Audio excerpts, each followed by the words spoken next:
നമസ്കാരം പ്രിയപ്പെട്ട പ്രേക്ഷകരെ, ഇന്ന് തന്നെ മുഖ്യമന്ത്രിയെ പ്രഖ്യാപിക്കുമെന്ന് തന്നെയാണ് കരുതുന്നത്. ഇപ്പോൾ ഈ നേതാക്കൾ എവിടെയൊക്കെയാണ് എന്ന് നമുക്കൊന്ന് നോക്കാം. വി.ഡി. സതീശൻ അദ്ദേഹത്തിന്റെ ഭവനത്തിലുണ്ടായിരുന്നു. അദ്ദേഹം ഇപ്പോൾ തിരുവനന്തപുരത്തേക്ക് തിരിച്ചിരിക്കുകയാണ്. റോഡ് മാർഗം അദ്ദേഹം കുടുംബത്തോടൊപ്പമാണ് തിരുവനന്തപുരത്തേക്ക് തിരിച്ചിരിക്കുന്നത്. തിരുവനന്തപുരം ഇന്ന് യോഗമുണ്ട്. അപ്പോൾ KPCCയിലേക്കാണ് അദ്ദേഹം വരുന്നത്. കുടുംബത്തോടൊപ്പമാണ് അദ്ദേഹം ഈ തിരുവനന്തപുരത്തേക്ക് തിരിച്ചിരിക്കുന്നത്. മുഖ്യമന്ത്രി അദ്ദേഹമാകുമോ എന്ന ചോദ്യമാണ് ബാക്കി നിൽക്കുന്നത്. നിയമസഭാ കക്ഷി യോഗത്തിൽ പങ്കെടുക്കാനായി ആലുവ പ്രദേശത്തെ വീട്ടിൽ നിന്നും വി.ഡി. സതീശൻ തിരുവനന്തപുരത്തേക്ക് തിരിച്ചിരിക്കുകയാണ്. വലിയ സസ്പെൻസ് ആണ് ഇപ്പോൾ നിലനിൽക്കുന്നത്. ആരാകും മുഖ്യമന്ത്രി എന്ന കാര്യത്തിൽ ഇപ്പോഴും ഒരു വ്യക്തതയില്ല, ഒരു സൂചന പോലും ഇല്ല എന്നതാണ് പ്രധാനം. KC വേണുഗോപാൽ ഡൽഹിയിൽ തന്നെ തുടരുകയാണ്. മുഖ്യമന്ത്രി പ്രഖ്യാപനം ഇന്ന് ഉച്ചയ്ക്ക് നടക്കുമെന്നാണ് കരുതുന്നത്. അങ്ങനെയെങ്കിൽ അതിനുശേഷം തിരുവനന്തപുരത്തേക്ക് വരാം എന്നൊരു പദ്ധതിയിലാണ് KC വേണുഗോപാൽ ആയിരിക്കുന്നതെന്നാണ് നമുക്ക് മനസ്സിലാക്കാൻ സാധിക്കുന്നത്. അദ്ദേഹം ഡൽഹിയിൽ തന്നെ തുടരുകയാണ്. തീരുമാനം അറിഞ്ഞ ശേഷം അദ്ദേഹം തിരുവനന്തപുരത്തേക്ക് വരും എന്ന് തന്നെയാണ് കരുതുന്നത്. ഭാര്യയും മക്കളും അടങ്ങുന്ന കുടുംബവും വേണുഗോപാലിനൊപ്പം ഡൽഹിയിൽ ഔദ്യോഗിക വസതിയിൽ തന്നെ ഉണ്ട്. നീക്കം എന്താണെന്ന് അദ്ദേഹമോ ഓഫീസോ ഇതുവരെ പ്രതികരിച്ചിട്ടില്ല. വി.ഡി. സതീശൻ ആലുവ ദേശത്തെ വീട്ടിൽ നിന്ന് നിയമസഭാ കക്ഷി യോഗത്തിൽ പങ്കെടുക്കാനായി തിരുവനന്തപുരത്തേക്ക് തിരിച്ചിരിക്കുകയാണ്. തിരുവനന്തപുരം വഴുതക്കാട്ടെ വീട്ടിൽ രമേശ് ചെന്നിത്തല തുടരുകയാണ്. അവസാന നിമിഷവും സമവായ സ്ഥാനാർത്ഥിയായി ചെന്നിത്തലയുടെ പേര് ഹൈക്കമാൻഡ് നിർദ്ദേശിക്കുമെന്നാണ് അദ്ദേഹത്തിന്റെ ക്യാമ്പിന്റെ വിശ്വാസം. എന്തായാലും 3 പേരും, ഒരാൾ തിരുവനന്തപുരത്തേക്ക് തിരിച്ചിട്ടുണ്ട്, ഒരാൾ തിരുവനന്തപുരത്ത് തന്നെയുണ്ട്, മറ്റൊരാൾ ഡൽഹിയിൽ തന്നെയുണ്ട്. ആർക്കാണ് നറുക്ക് വീഴുക എന്നതാണ് ചോദ്യം. ഈ മുഖ്യമന്ത്രി പ്രഖ്യാപനം നടക്കുന്നത് വരെ തീരുമാനം രഹസ്യാത്മകമായി സൂക്ഷിക്കുക എന്നൊരു രഹസ്യാത്മകമായി സൂക്ഷിക്കുകയാണ് ആ ഒരു തീരുമാനം. നിയമസഭാ കക്ഷി യോഗം അലങ്കോലമാക്കരുതെന്ന ജാഗ്രതയാണ് ഇതിനു പിന്നിൽ.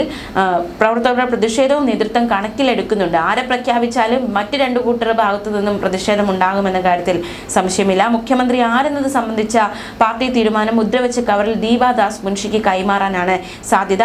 മുഖ്യമന്ത്രി സ്ഥാനത്തേക്ക് പരിഗണിക്കപ്പെടുന്ന 3 നേതാക്കളെയും ഉൾക്കൊണ്ടുള്ള ഫോർമുലയാകും ഹൈക്കമാൻഡ് അവതരിപ്പിക്കുക.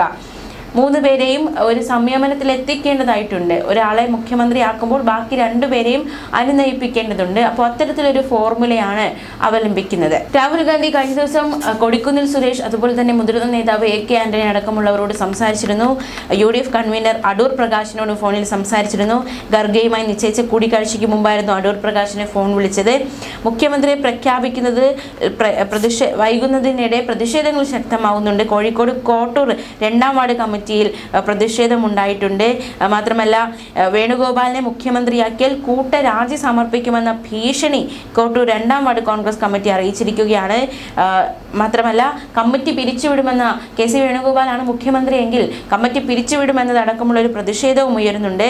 എന്തായാലും ഇന്ന് തന്നെ പ്രഖ്യാപനം ഉണ്ടാകുമെന്ന പ്രതീക്ഷയോടെയാണ് എല്ലാവരും ആയിരിക്കുന്നത്. ആർക്കാണ് മുൻതൂക്കം എന്നൊരു ഊഹം പോലും നമുക്ക് പറയാൻ പറ്റാത്ത തരത്തിലാണ് കാര്യങ്ങൾ ആയിരിക്കുന്നത്. കഴിഞ്ഞ ദിവസവും പ്രവർത്തകരൊക്കെ വളരെ ആവേശത്തോടെയാണ് KPCCക്ക് മുന്നിൽ തടിച്ചുകൂടിയത്. ഇന്ന് പ്രഖ്യാപനം ഉണ്ടാകുമെന്ന പ്രതീക്ഷയോടെ. പക്ഷേ രാത്രി ഏറെ വൈകി പ്രവർത്തകർ കാത്തിരുന്നിട്ടും ഒടുവിൽ ഇന്നുണ്ടാകില്ല, നാളെ ഉണ്ടാകും, അതായത് ഇന്നുണ്ടാകും, 11ാം തീയതി ഉണ്ടാകുമെന്ന ഒരു തീരുമാനം വരികയായിരുന്നു. എന്തായാലും ഇന്ന് ആകാംക്ഷയോടെ കാത്തിരിക്കുകയാണ്. ഇന്നും പ്രഖ്യാപനം ഉണ്ടായിട്ടില്ല എങ്കിൽ കാര്യങ്ങൾ കൈവിടുമെന്ന കാര്യത്തിൽ സംശയമില്ല. എന്തായാലും കഴിഞ്ഞ ദിവസം KPCC ആസ്ഥാനത്ത് പ്രതീക്ഷയോടെ കാത്തുനിന്ന പ്രവർത്തകരുടെ പ്രതികരണത്തിലേക്ക് ഒരിക്കൽ കൂടി. ആരാകുമെന്നുള്ളത് നേതൃത്വമാണ് തീരുമാനിക്കേണ്ടത്. അപ്പോൾ അതിന്റെ അനൗൺസ്മെന്റിന് വേണ്ടി വെയിറ്റ് ചെയ്യാൻ നല്ലൊരു തീരുമാനമായിട്ട് വരുമെന്നാണ് പ്രതീക്ഷ. അത് ഒന്നും അതെ, പക്ഷെ ഒന്നും അങ്ങനെ പറയാൻ പറ്റില്ല. എല്ലാവരും നേതാക്കളാണ്, ഞങ്ങളുടെ നേതാക്കളാണ്. അപ്പൊ അതിൽ എന്തായാലും നല്ല ശുഭമായ ഒരു ആൻസർ തന്നെ വരും എന്നാണ് പ്രതീക്ഷ. തീർച്ചയായിട്ടും ഇന്ന് തന്നെ ഉണ്ടാവും എന്നാണ് പ്രതീക്ഷിക്കുന്നത്. പ്രതീക്ഷ വെയിറ്റ് ചെയ്യും. ആര് വന്നാലും സന്തോഷം കൊള്ളാൻ വേണ്ടി വെയിറ്റ് ചെയ്ത് നിൽക്കും. പ്രതീക്ഷ എന്താണ്? പാർട്ടിയാണ് തീരുമാനിക്കുന്നത്. പാർട്ടി തീരുമാനം അങ്ങനെയാണ്. എന്നും പാർട്ടിക്ക് പോകണമെന്നുള്ളത് പാർട്ടിയാണ് പ്രധാനം. അതൊക്കെ ഓരോ വ്യക്തികളെ അവരുടെ താല്പര്യങ്ങൾ. ഞങ്ങൾ പാർട്ടിക്കാരാണ്. എല്ലാവരും പാർട്ടിക്കാരാണ്. പാർട്ടിയാണ് ഉള്ളത്. അത് പാർട്ടിയല്ലേ തീരുമാനിക്കുന്നത്. രാഹുൽ ഗാന്ധി പ്രസിഡന്റും കൂടെ തീരുമാനിക്കുന്നത് ഞങ്ങൾ അംഗീകരിക്കുന്നു. അത്ര പാർട്ടി തീരുമാനമല്ലേ. അതൊന്നും കുഴപ്പമില്ല. വൈഡൂര്യമാണ്. അത് ഉറച്ചുറച്ച് ഷാർപ്പായി കൊണ്ടുവരണം. അത് സമയമെടുക്കും. വിജയത്തിന്റെ ഒരു തിളക്കത്തെ ബാധിച്ചിട്ടുണ്ടോ? അത് എന്തിന് പാർട്ടി വലുതല്ലേ? ചരിത്ര ഇല്ലാത്ത ഭൂരിപക്ഷത്തോടെ പാർട്ടി വന്നപ്പോൾ അതിലെന്തുകൊണ്ടത്? ഞങ്ങൾ ക്ഷമയുള്ളവരാണ്, ഞങ്ങൾ ക്ഷമിക്കാം, ഞങ്ങൾ ക്ഷമയുള്ളവരാണ്, ക്ഷമിച്ചുകൊണ്ടിരിക്കുകയാണ്. പാർട്ടി ആഘോഷ പരിപാടികൾ എന്തൊക്കെയാണ്? അത് പാർട്ടി വരുന്നതല്ലേ? അത് തയ്യാറാണോ തയ്യാറാണ്, പിന്നെ ആഘോഷങ്ങൾക്ക്? തയ്യാറാണ്. അപ്പൊ എന്തായാലും വളരെ ആകാംക്ഷയോടെയാണ് എല്ലാവരും കാത്തിരിക്കുന്നത് ആരാണ് മുഖ്യമന്ത്രി എന്നറിയാനായി. ഇന്ന് തന്നെ പ്രഖ്യാപനം ഉണ്ടാകും എന്ന് തന്നെയാണ് കരുതുന്നത്. പ്രവർത്തകരൊക്കെ പറയുന്നു ഇന്ന് തന്നെ പ്രഖ്യാപനം ഉണ്ടാകുമെന്ന്. നമ്മൾ കഴിഞ്ഞ ദിവസങ്ങൾ കണ്ടതാണ്. അതായത് ഇപ്പൊ പ്രഖ്യാപനം ഉണ്ടാകും, അതായത് AICC ആസ്ഥാനത്ത് ചർച്ചകൾ ഉണ്ടാകുന്നു. അതുപോലെ തന്നെ രമേശ് ചെന്നിത്തലയും VD സതീശനും അതുപോലെ തന്നെ KC വേണുഗോപാലും ദീപ മുൻഷിക്കൊപ്പം മാധ്യമങ്ങളെ കാണുന്നു. എന്നിട്ട് അപ്പോൾ പ്രഖ്യാപനം ഉണ്ടാകുമെന്ന് കരുതിയതാണ്. പക്ഷെ അറിയിച്ചത് പിന്നീട് പ്രഖ്യാപനം ഉണ്ടാകും, 23-ാം തീയതി വരെ സമയമുണ്ടല്ലോ എന്ന് പറഞ്ഞ് അവർ മടങ്ങുന്ന കാഴ്ചയാണ് കണ്ടത്. അത്തരത്തിലാകുമോ ഇന്ന്? എല്ലാവരും ഇങ്ങനെ സോഷ്യൽ മീഡിയയിലൊക്കെ പറയുന്നത് പോലെ ഇന്ന് തേങ്ങ ഉടയ്ക്കുമോ എന്നൊരു ചോദ്യമാണ് ആകാംക്ഷയായി നിൽക്കുകയാണ്. എന്തായാലും ഇന്ന് തന്നെ ഉണ്ടാകുമെന്നാണ് ഏവരും വ്യക്തമാക്കുന്നത്, പ്രവർത്തകരൊക്കെ വ്യക്തമാക്കുന്നത്. ചർച്ച പുരോഗമിക്കുകയാണ്, വലിയൊരു ആകാംക്ഷ തന്നെയുണ്ട്. ഇപ്പോൾ വനിതാ പ്രവർത്തകർ ചേരുന്നുണ്ട്. ഇന്ന് തന്നെ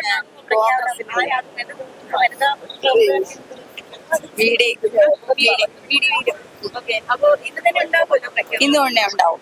ഇവിടെ സജ്ജമാണോ ആഘോഷിക്കാൻ? അതെ അതെ, എല്ലാ സജ്ജമാണ്. സജ്ജമാണ്. പ്രഖ്യാപനം വന്നതോടെ നടക്കുന്നത്? പ്രഖ്യാപനം വന്നതിന് ശേഷം നമ്മൾ എന്താന്ന് വെച്ച് കഴിഞ്ഞാൽ തീരുമാനിച്ചു പ്രഖ്യാപനം ഇന്ന് തന്നെ ഉണ്ടാവും. ഉണ്ടാവണമെന്നാണ് നമ്മുടെയൊക്കെ ആഗ്രഹം. ആർക്കാണ് മുൻതൂക്കം? ഹൈക്കമാൻഡ് തീരുമാനിക്കുന്നത് എന്താണ് അതിനോട് നമ്മളെ കോൺഗ്രസ് പ്രവർത്തകര് സപ്പോർട്ട് ചെയ്യുമെന്നാണ് എനിക്ക് പറയാനുള്ളത്. ഈ കഴിഞ്ഞ ദിവസങ്ങളിലുണ്ടായ പ്രതിഷേധം അതൊക്കെ ഉണ്ടാവുമല്ലോ, സ്വാഭാവികമാണല്ലോ. കോൺഗ്രസിലെ എല്ലാവരും നേതാക്കന്മാരാണല്ലോ. അപ്പൊ ഓരോരുത്തർക്കും അവരവരുടേതായ കാഴ്ചപ്പാടുകളും എല്ലാ ധാരണകളും ഉണ്ടായിരിക്കും. അതനുസരിച്ചിട്ടാണ് കാര്യങ്ങൾ പോകുന്നത്. അതെ, ആകാംക്ഷയോടെ കാത്ത് പെട്ടെന്ന് വീട്ടിൽ നിന്ന് ഓടി ഇങ്ങനെ ഇറങ്ങി വന്നു. വീട്ടിൽ ഇരുന്ന് കേൾക്കുന്നേക്കാൾ ഇവിടെ നിന്ന് കേൾക്കുമ്പോൾ ഒരു സുഖമാണ്.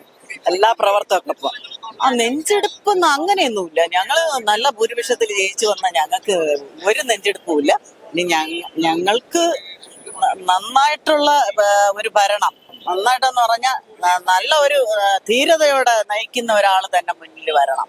അതിനുവേണ്ടി VD സതീശ സാറ് വരുമെന്നുള്ള പ്രതിജ്ഞയോടെ അത് അനുഭവിക്കാം, അത് അനുഭവിക്കാൻ വേണ്ടി ഈ നിരവധി വന്നിട്ട് ഒരു പ്രവർത്തക എന്ന രീതിയിൽ VD സതീശന് അനുകൂലമായ ഘടകങ്ങൾ അദ്ദേഹം ഈ 5 വർഷവും അതായത് കോൺഗ്രസിനെ വേണ്ടായ്മകളൊക്കെ ഒത്തിരി പറഞ്ഞു. കമന്റിൽ കൂടെയൊക്കെ തന്നെ ഉമ്മൻചാണ്ടി സാറിനെ ആ സാറിന്റെ കുറെ നഷ്ടം അങ്ങനെയൊക്കെ കുറെ ഇതിൽ വന്ന് കോൺഗ്രസിന് ഇത്തിരി ഒരു കുറവ് ഒരു മങ്ങിയതുപോലെ ഒരു കാലത്ത് അനുഭവപ്പെട്ടിരുന്നു. അപ്പോ ഈ സതീശ സാറ് പ്രതിപക്ഷത്ത് വന്ന ശേഷമാണ് സാറിന്റെ ഒച്ചയെ ഞങ്ങളെ ചെവിക്കകത്ത് ഇന്നും മുഴങ്ങുന്നത്. നിയമസഭയ്ക്കകത്ത് വേണ്ടായ്മകൾ കാണിക്കുമ്പോൾ ഭരണപക്ഷം കാണിക്കുന്ന വേണ്ടായ്മകളെ എതിർത്ത് നന്നായിട്ട് അതിനെ വാദിച്ച് നേടിത്തരികയും സംസാരിക്കുകയും ജനങ്ങളിലോട്ട് ഇന്ന് സകല വോട്ടേഴ്സും പറയുന്ന അങ്ങനെയാണ്, VD സതീശൻ സാർ മതി. കാരണം എന്താന്ന് പറഞ്ഞാൽ അവർക്ക് അത്രയും പ്ലസ് പോയിന്റ് വരാൻ അവർക്ക് ഈ സാറിനെ അറിയാവൂ. സാറിന്റെ ഒച്ചയേ ഉള്ളൂ, TV തുറന്നാലും സാറിന്റെ ഒച്ചയേ ഉള്ളൂ, സാറിന്റെ നിഴലേ ഉള്ളൂ.